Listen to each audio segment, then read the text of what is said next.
तो चलिए ಓ ಆ ಅಂದರೆ ನನಗೆ ಅಮ್ಮನ ನೆನಪಾಗುವುದು, ಆ ಎಂದರೆ ನನಗೆ ಆನೆಯ ನೆನಪಾಗುವುದು, ಈ ಅಂದರೆ ನನಗೆ ಇಲಿಯ ನೆನಪಾಗುವುದು, ಈ ಎಂದರೆ ನನಗೆ ಈಶ್ವರ ನೆನಪಾಗುವುದು, ಹೂ ಎಂದರೆ ನನಗೆ ಉಂಗುರ ನೆನಪಾಗುವುದು, ಹೂ ಎಂದರೆ ನನಗೆ ಊಟದ ನೆನಪಾಗುವುದು, ರು ಎಂದರೆ ನನಗೆ ಋಷಿಯ ನೆನಪಾಗುವುದು, ಎ ಎಂದರೆ ನನಗೆ ಎಲೆಯ ನೆನಪಾಗುವುದು, ಎ ಎಂದರೆ ನನಗೆ ಏಣಿಯ ನೆನಪಾಗುವುದು, ಐ ಎಂದರೆ ನನಗೆ 5 ಬೆರಳಿನ ನೆನಪಾಗುವುದು, ಓ ಎಂದರೆ ನನಗೆ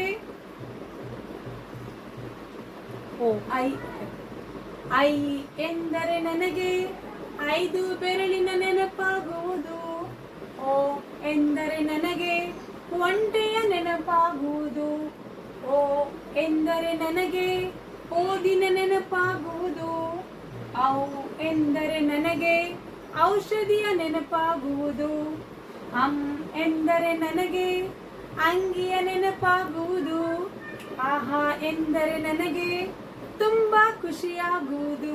तो इस तरह से आपको प्रैक्टिस करना है। ओके, अभी मिलते हैं अगले वीडियो में। Thank you so much.